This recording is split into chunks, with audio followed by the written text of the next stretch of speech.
From Lewis Carroll's bizarre world of fantasy, the delightful adventures of Alice in Wonderland. So bring on the whole family. Hey everyone, it's Jonathan, and welcome to what will probably be my last Alice in Wonderland review for a while. I'll be starting another project soon, but I wanted to get in one last episode with Jenna before I move on, so I chose something short and obscure that we could do quickly before I move on to the next thing. Today we're talking about another obscure animated Alice, this time an episode of a fairy tale anthology series by Rankin, the studio best known for their stop-motion Christmas specials, like Rudolph the Red-Nosed Reindeer or The Year Without Santa Claus. This is not stop-motion. This is a cheaply animated 2D series from the 1970s called The Festival of Family Classics, and it's probably just about as generic as the title would seem to suggest. This is probably one of the shortest Alice versions that I've ever done a podcast on. I've done short reviews like back in the day when I was just doing Wonderland Wednesday. So I've reviewed things that are shorter than this, but I think this might be the shortest one I'm actually doing a podcast on with just that. Yeah, like individually. Yeah, because this is only 20 minutes. Like if you don't count the strange cold open, which is just a scene from the middle of the short, and then the theme song, it's really only about 20 minutes. Yeah, I mean, I assume that was a preview for the television broadcast, but it's kind of weird that they keep it in. Yeah. Like, it doesn't need to be there, but oh well, it's here. But yeah, so we got, I guess starting off, what I always found interesting about this Alice was that, like, immediately, we didn't have to do anything to search down a better copy. It was already a really good transfer that the owners put onto a DVD. It's just kind of nice not have to do anything, but not to have to track down a better version or anything. It's just already really good. I mean, that said, they didn't restore it, or it's just a transfer, but like it's a really good one. Like I always love when you can see like the shadows under the cells and the scratches on the individual cells and the dust. And at one point, when she's even going under the rabbit hole, they're using like a multi-plane camera, and one of the glass has some color discoloration on it, which I assume they didn't care about because they thought it wouldn't be visible when broadcasting. Also, at some point, I remember during the Mad Tea Party, there's even like numbers written in the corner on a couple cells. So it's like, I always kind of love that stuff. I think you studied it closer than I did because I didn't notice these things. I don't know. I noticed in the case of like just the quality of the transfer. So the number thing surprised me because I wasn't looking at it. I just saw it. It was just like there, and I was like, oh, okay. But yeah, it's just a good transfer. So I don't know. I'm glad. Well, aside from the transfer, what are your feelings on this version as an Alice? Yeah, it's kind of funny that I talk about the transfer itself before like act. I don't care for it, to be honest. It's a little too, quote unquote American for my taste, and maybe that's the vibe I was getting because it felt off to me. Not just the fact that it was very shortened, but it just didn't feel right. Yeah, like we actually, I took some notes. Like for instance, they explain what mad, like because Americans don't usually say mad to mean crazy. I mean, like they know it means crazy, but they usually just say crazy. So there's like there were other things like that where the phrasing was off. Like why is a crow like a school desk? Yes, that and the treacle well, except it was candy. Yeah. Which isn't even like they could have said molasses. That would have been more accurate than just candy. Yeah, that was a strange substitution. I felt like that, and Alice has a very like I don't know how to describe it. I feel like this kind of voice was a little bit more popular during the 70s. But more like an American, like preteen kind of. But she comes across as so whiny. Yeah. And like looking at it, like really like trying to look at it objectively, she's not really doing anything like bad, but she just comes across as whiny. But also, my brain just keeps going, that's Dorothy, because she looks like Dorothy to me. I guess maybe I didn't even think about it, but with like the braids and the style of clothes. The way the Pinafore looks like turn of the century Pinafore like Dorothy would have worn. I don't know. So it's like I just like that's Dorothy. And Well, again, American. true. It's an American story, so Yeah. I, I don't know. So I just like never really connected to this Alice, to be honest. Like I rarely watch it. Probably watching for this was like the first time I've watched it in a very long time. And because I know that because I was like, I forgot how good the transfer was. Look at that. Like, and in a way, that's actually probably why I'm not that familiar with this one either, because I don't. When you're looking for something like for a better version, so you're constantly watching it to like make comparisons. But this one already started off with a good transfer, so I was like, okay, I don't ever have to watch this again. So but to be honest, there's some interesting choices, but there's just not that much in it for me. well, it's so short. Like they speed through everything. They cut out a ton of stuff. It's actually kind of interesting what they did manage to fit in. That is true. There is some stuff that Yeah, a lot of versions don't have, like the mock yeah. turtle, even though he's just a turtle. Actually, I didn't understand why they included him of all things, but not the Griffin. Yeah, Um, it was weird. yeah, And it wasn't even the right characterization of him. Like he's upset at the beginning, but then he turns into a jokester, and it's like that is not the mock turtle. I mean, to be fair, some other versions of the Mock Turtle do that, so I can't get too mad. Looking at Gene Wilder here. Um, not exactly a jokester, but he also is like, oh, yeah, I guess I'm not sad anymore. I guess I didn't think of him as being a jokester because like he is, I don't know, more heartfelt in some moments. This guy was just like her puns, ha ha ha, funny. Yeah. And I don't know that Gene Wilder's version was that.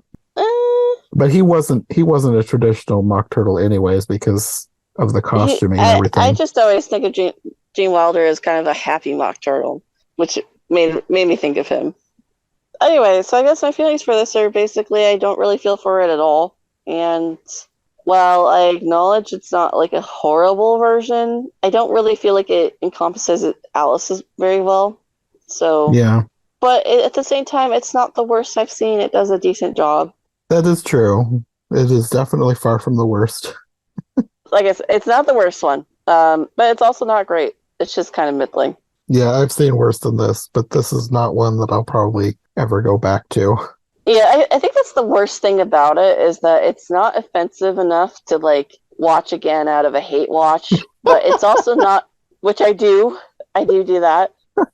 Just I don't know. I don't know why I do that. I just do, but it's also not like good enough to watch again to enjoy. So it's just kind of in the middle and forgettable. Yeah, definitely. I think the style is very cute. I will say that it's very precious moments looking. Um, I don't know that it's quite as cute as Precious Moments tries to be. it's that kind of like wide, teary looking that was so popular in the 60s and 70s. Yeah. And I don't hate that style. I actually do think the character designs are pretty cute. In particular, I thought the caterpillar looked. I really liked how the caterpillar looked, and I was surprised I at thought he myself. looked like Squidward. He looks Or like more a accurate, more Squidward's chill. cousin. Yeah, he looks like Squilliam. Squidward's cousin, Chilmer cousin. But he also happens to be a caterpillar and a nerd. He looks like a nerd. And he sounded like he was doing a very bored Mr. Smee impression. Yeah, I didn't care for like the hair or the Dormouse or the Hatter's designs. I didn't really like any of those. Yeah, and the Yeah, Dormouse was way too big. yeah, I thought the Mock Turtle was cute. The rabbit was but I'd say actually what stands out the most about this one is the background work. The backgrounds are actually pretty good. They're very cute and like colorful. Hmm. I'd actually like I wouldn't mind like getting my hands on the backgrounds to just see what they look like without being animated upon, if that makes sense. Yeah. They look very cute to me, and I like that. But other than that, the style is just kind of But it probably would look even better if it wasn't animated so cheaply. Yeah. It's just not very pleasant to look at, even though it's a cute style, which I think is probably its worst sin. It's just not very fun to look at and watch. Hmm.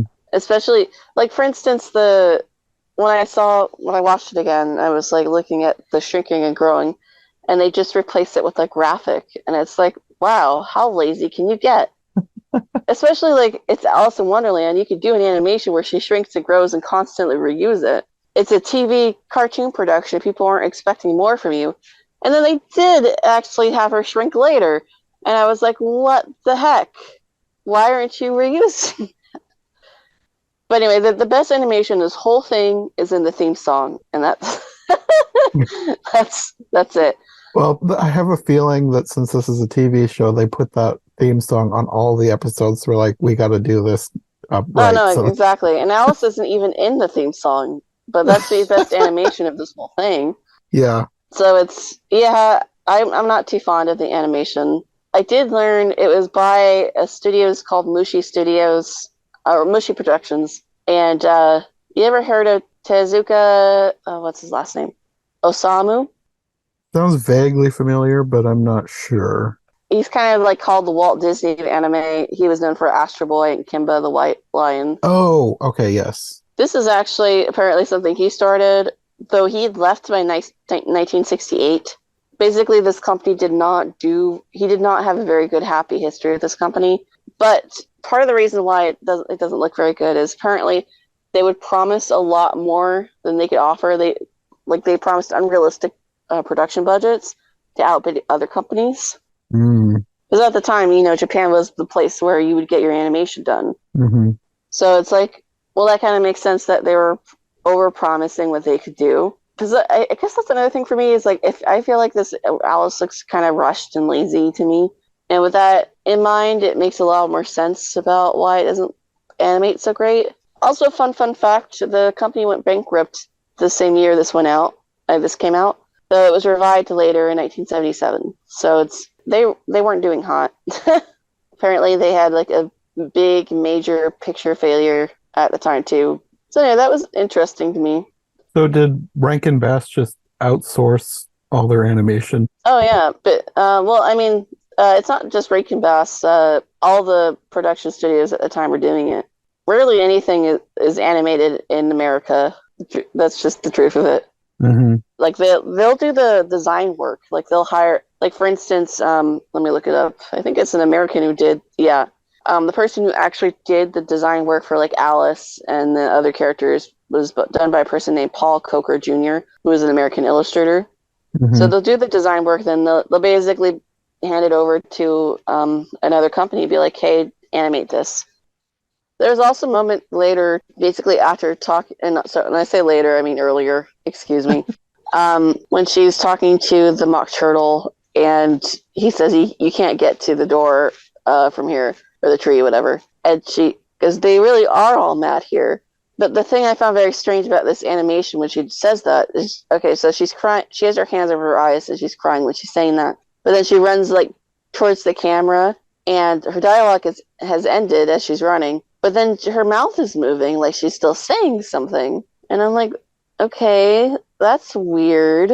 I even like checked for an alternative version to see if it was like, if I was watching something desynced and it wasn't. They could have changed the dialogue after the fact and didn't have time to do some new animation.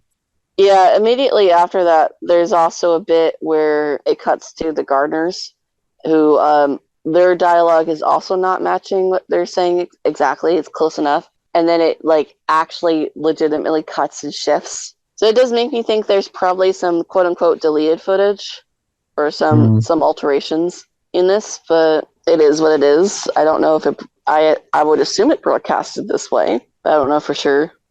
I technically didn't notice, but also I didn't expect, like I wasn't watching this for that kind of a thing, because a lot of times with the animation from that era, the mouths don't really match anyways. They just kind of open and close. Yeah, So true. I guess I wasn't paying attention because I wasn't expecting it to be that high quality. I mean, okay, that's the point. I do always like to notice that because sometimes it's something you could fix just by altering the soundtrack. Mm-hmm. But in this case, it was like, okay, it's not, everything else is synced, like sound effects and dialogue and stuff. So it's just a weird moment of, it seems like they changed something there audio-wise, and it was too late to change it visually. I kind of got the feeling that this, I I don't want to sound too mean, but this was not a labor of love. Like, Oh I no, of feel like course not. whoever made this was like, well, we got to do some fairy tales. Let's get this over with. Oh yeah, very much. Especially in this kind of like compilation anthology Hmm. thing where it's just like we gotta crank these out. And it's only 20 minutes, so it's like, Yeah. it's, there was a lot of, I don't know, odd choices, things they cut out, things they cut down. I even wondered because at some point there's some backwards animation, and I was like, I wonder if these like it's like a bird's grasshopper and I then like didn't an know what egg was up with that. That cracking. wasn't from the book. It was like, Well, okay. I was thinking these are probably things they had already animated for something else. Oh, you could be right. Yeah, and they just put them in as like it's Wonderland, it's backwards. Like one, I'm just saying I wouldn't be surprised if that was the case. I bet you're right. Yeah, that said, I don't know. Like, I haven't seen the other things or any of their other works, so I don't know if that's the case. But I feel like I wouldn't be surprised if someone was like, "Yeah, Mm. that happened." Anyway, anything else, or should we go by story beats? Well, we can go by story beats because it's not going Oh, to take very long. okay, all right. Like, Let's see. everything happens like within the first minute. I think she's in Wonderland because like she's grumbling about her sister's book, and then the rabbit shows up and she chases after him. She's down the hole. Can I just say how bad her sister looks? I don't like how her sister looks. It's not a good character. She just has this huge bow like on the front of her head, and it's just like, what are you doing? I think they probably just drew a generic random person. I was like, good enough. She's only in it for 2 scenes. Yeah. Um, Jumping forward a little bit, they cheap out and don't do the shrinking animation here growing. But she says something about she's feeling like a yo-yo. And then she did like this really weird movement with her arms, like when she sways her arms right after she says it. And I was like, is this meant to illustrate being a yo-yo? It's but it really stood out considering like a lot of the other animation had been pretty static, and it's like interesting that they felt like they could justify animating that weird movement.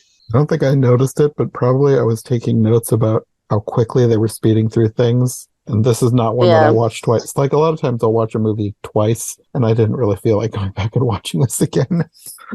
Oh no. To be honest, it became the other sin about this Alice is while it's not bad and it's not good, it's middling, but it's also the kind of middling that it's a chore to watch still. Yeah, kind of. Again, on like the chore scale, it's not the worst chore of Alice's to watch, but it was still very. I had to take a break in the middle of it because I was just bored. Um, Which tells which tells you something because it's only 20 minutes. yeah,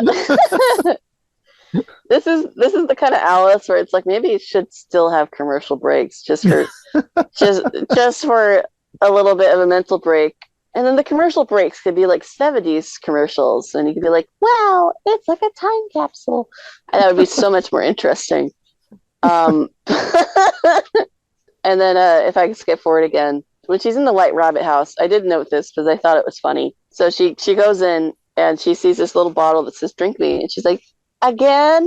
And I'm like, "What the heck, Alice? You Just don't don't have to drink do it. anything." Yeah, but you have a compulsion. Like this Alice has to be obedient to anything she reads or anyone tells her. It's like, you ever seen Ella Enchanted? It's like that. It's like, darn it. Oh, do you have any any notes yourself at this point? My main note for this was that it was kind of weird that they, I mean, not, I guess it's not weird since they have to get through quickly. They skipped like everything between the shrinking and growing and getting to the rabbit's house because, like, in this version, she actually gets through the door. Mm. There's no river of tears or anything. She shrinks, realizes she needs the key. She grows, she grabs the key, she shrinks again, and then gets out the door, which is kind of interesting because it's one of those things where I suppose for some kids watching it'd be like kind of frustrating that she can't Yeah. get done what she needs to get done, but this version she actually does. But then you miss all the stuff in between. Yeah. I also, on that note too, I also, because basically you're saying it's very fast paced. Yes. And I made a note that she immediately wants to go home. Yes. Which That's her whole considering goal this, for the whole thing. yeah, but she says that, let's see, I have that right after the rabbit's house. She's just like, okay, I'm done. I want to go home. And it's like, you just got here. You're the one who followed him down. Like, so it's just as like fast pacing, while understandable. It's really weird if you put in a subplot that she wants to go home because it just doesn't come across well. I guess I don't know. It's just why can't you It's just not. like It's just not as whimsical. yeah, I don't understand why people keep putting this in. Yeah. Well, her goal in a lot of stories, in most versions, is to get to the garden, Yeah. and she gets there immediately. Like there's no looking through the door thinking, "Oh, what a beautiful garden. I wish I could get there." She just gets there and then, well, gotta go. Yeah, she's just like, well, I already completed this video game. It's time to go. Oh, wait, I'm stuck here. Yeah, it's very odd. You know, it's funny. People say that kids nowadays don't have attention spans. What about this? Alice is like immediately bored. She's in this Wonderland. She's like, yeah, I wanna leave. It's not, I mean, it's not this version of Wonderland is that wondrous. It's mainly just birds flying backwards and a baby bird unhatching. No, you know, what's interesting about that is like kind of like I don't believe this is on purpose at all, but they inadvertently like kind of reference Sylvie and Bruno. There's like a watch in that story where you can make things go backwards in time. So like Hmm. for instance, I think in the book like there's a meal and the narrator makes it go backwards. So you see them taking the food out of their mouth undigested and then like putting the food back together. So it's like she's watching a bird being born from an egg backwards. But I don't think they purposely meant that at all, and they don't do anything interesting with it. Just like, oh, ain't it wacky? Yeah, well, I mean, I haven't read that book, so that wouldn't have meant anything to me. I actually don't recommend reading it. There's a what was it called? Shortly after he died, was it his nephew? It might have been his nephew, but basically someone in his family created a truncated version of Sylvie and Bruno that was basically all the like the fun parts with the nonsense in a fairyland. If anything, you could read that, but I wouldn't recommend reading the whole thing. But yeah, I don't think that shows up in that truncated version because that was something with happening with the adult narrator, but I don't know. Hmm. I believe if anything, maybe they might have been trying to refer to oh, that's the effect of living backwards. Oh, But they don't do anything with it or refer to that. So I really like my first instinct is they're just being lazy. I think you're probably correct. I think this is one of those things we're overanalyzing. Yeah, just like try to put Alice spin on it. Like, well, actually, it's a reference to, and it's like, no, it's just being lazy. But I do find that interesting that they probably weren't thinking that deeply into it, and they accidentally referenced Lewis Carroll like idea of going backwards. Okay, my next note is when she gets stuck in the house, the white rabbit actually helps her, which I That was was like, odd too. I don't think I've ever seen a yeah, version where they're like friendly. yeah, actually, this white rabbit is really nice. Just like, oh, yeah, you got stuck in my house. You probably ruined everything inside, but it's fine. Have a cookie. Yeah, have a cookie. Here's some directions. The other interesting thing about this rabbit is that I think this is the only one where he actually recognizes her from the overworld. Like he actually Oh, that's true. talks. Yeah, most of the time, once you get to Wonderland, the White Rabbit never ever mentions being above ground or like even referring to it Yeah. or seeing Alice up there or anything. So this was like, that's actually really interesting that he's like, oh yeah, you live in the big house with your sister, which indicates that he visits a lot for some reason. And I'm like, Hmm. what's the rabbit story? Can we focus on the rabbit now? Like, Yeah. like I've why never is really he? thought about like why was the rabbit above ground in the first place? Yeah, but finally, I can think of another version where they actually do cover that. But it's like the sim date Alice in the Country of Hearts, where apparently the rabbit is in love with her for whatever reason. So he goes to the above ground a lot to go watch her and stuff. I've not heard of this one. There's actually is a movie version of it, but I don't recommend it because it's not like explained what's going. It's the movie version. The movie is only if you already know what's going on, but there's no anime. It was just a manga and a sim date game, and that's it. Um, anyway, my point is the only other Alice I could think of where it actually addresses the White Rabbit being in above ground is that one. And this one's still not addressed, but like there's a history, and now I'm interested and I want to know. But I'm never gonna know. This is a stupid little cartoon from the 70s. I don't think they knew. I think they just probably threw that in because they were trying to make this make more sense. There was a lot of things that I felt like they were changing because they were like, well, that doesn't make sense. We got to have somebody have a reason for what they're doing. Yeah, probably. Because like Um, especially this all the stuff with wanting to go home, like that's her whole driving force. Like everybody she talks to, like she's just looking for directions instead of it just being a random journey through a weird place. yeah, I agree.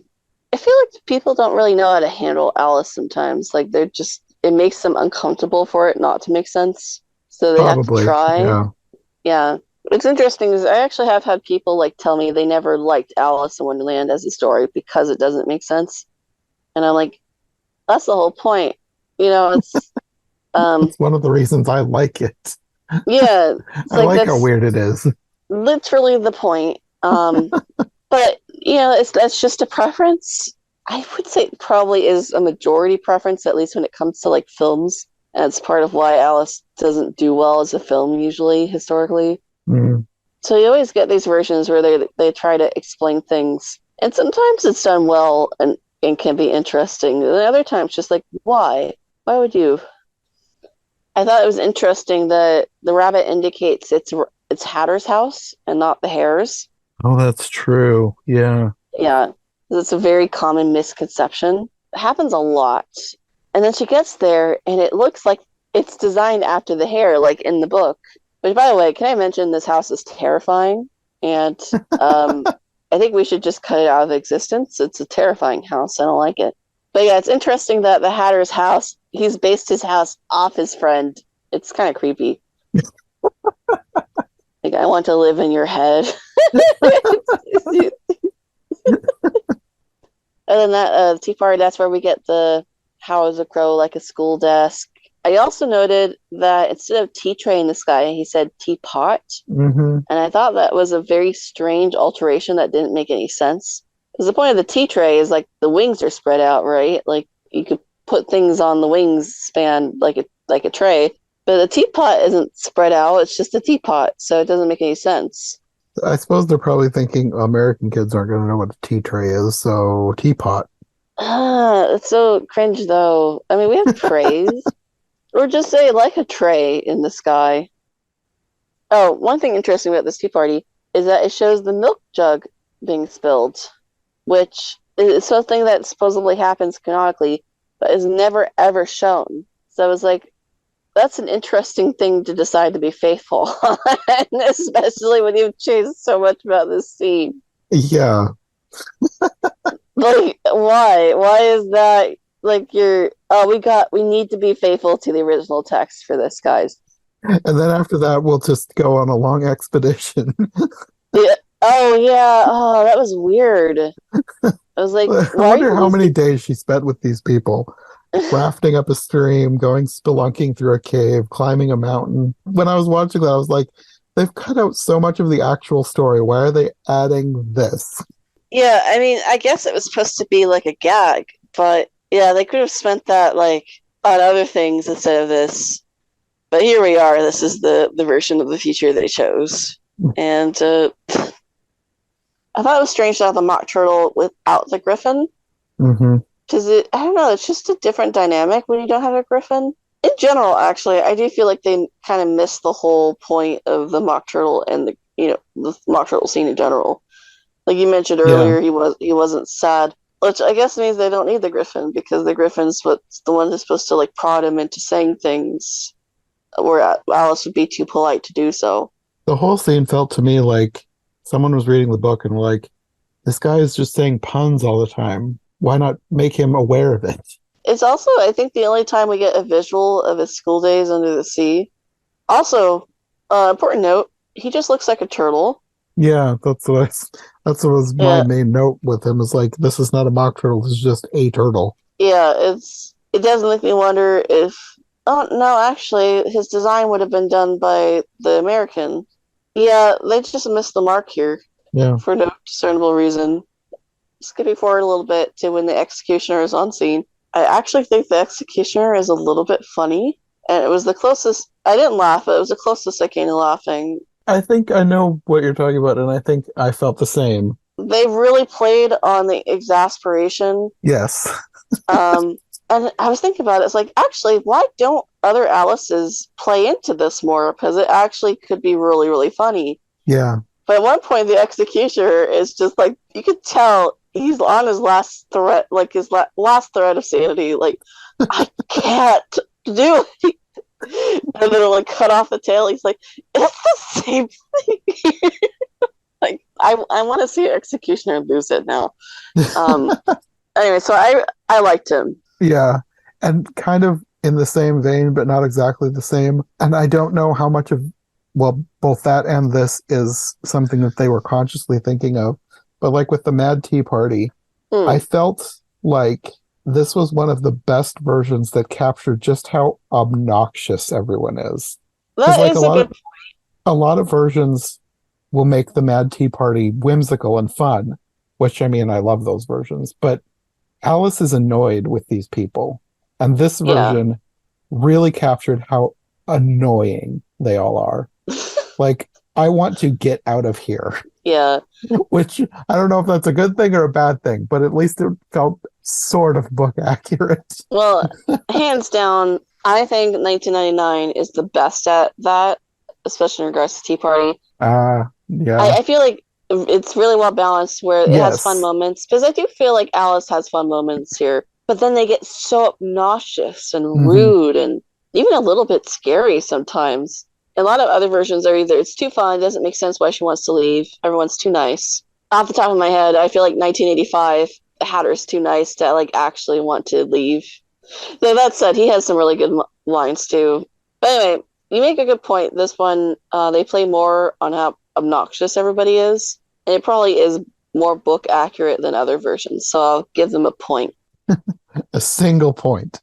Well, 2 points for the executioner too. Yeah, okay. Actually, let me think of the points I could give this one. I'll give them half a point for, have a counter of Jenna points.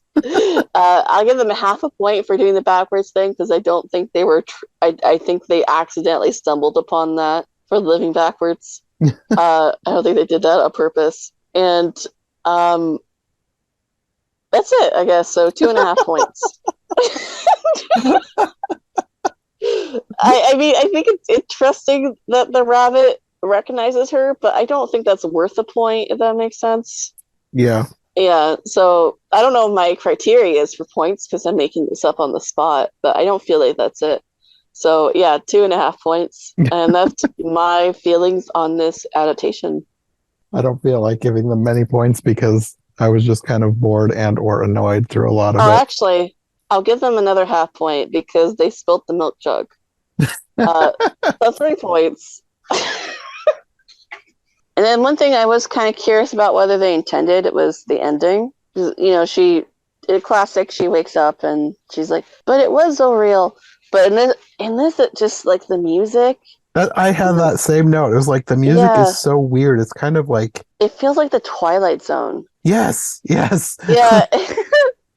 Alice in the Twilight Zone. Are they trying to give kids their first existential crisis? Because she's like, I wasn't sleeping. I wasn't. Or was I? And then the music is all weird. Yeah, it's not whimsical at all. It sounds like kind of ominous and I was like, this is very Twilight Zone. I was curious whether they intended it to feel that way. I don't know. It was strange. Yeah. Honestly, I could kind of go for Twilight. Doing Alice in Wonderland in a Twilight Zone kind of way would be amazing, and someone should do that. It would. Yeah. Yeah, it actually lends itself really well to that, like even being faithful. So somebody should. I'm going to start my own studios where we only do Alice in Wonderland adaptations, but different ways. I don't know how successful that would be monetarily, but I would watch everything that you put out. Thank you. My first fan. But yeah, that because I have a list of things I want, like different Alice's I would like, and I think that's a new Alice I would like. You know, I'm gonna give them another half point because they inspired me to have a new imaginary Alice, and so 3.5 points. Um, Pretty soon there's going to be like a 5-star film. You keep giving them extra points. no, I don't think there's anything else I could get the points for. But no, because the Twilight Zone Alice would be amazing, and I want that to happen now. Yeah, me too. Yeah, that's it. If anything, my ending regards are about wanting to see another Alice that doesn't exist over this. So I think that sums it up. Pretty much, yes. And then I will end this by comparing it to the 1977 anime Alice. I feel like that one was so much better. Yeah. Yeah, if you give me, and it's about 20 minutes. So if I had to choose a 20-minute Alice, I would choose that one.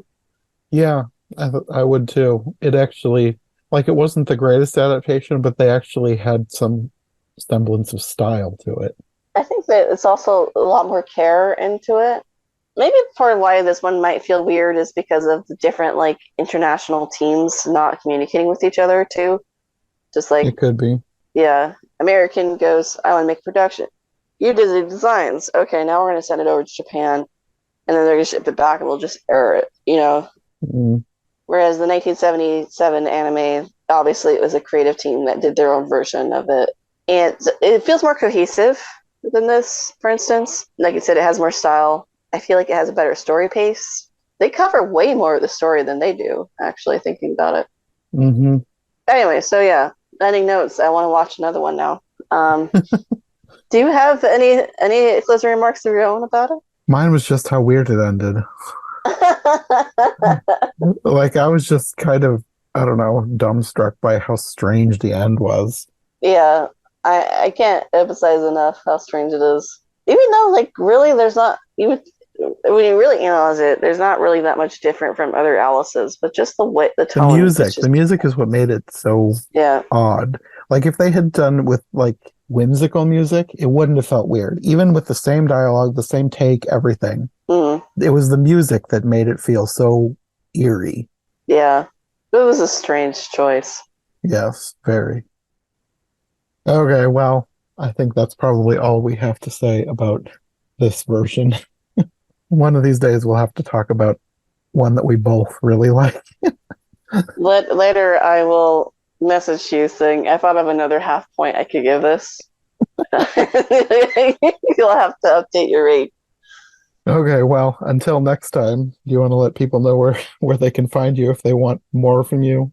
Yeah, Phantomwise on YouTube and Love Gift of a Fairy Tale on YouTube as well. That's probably the one I'm using more often nowadays. Okay. Well, until the next episode. Until then. Thanks for listening to Every Version Ever. If you like what you've heard, make sure to subscribe on your preferred podcast platform or to our YouTube channel.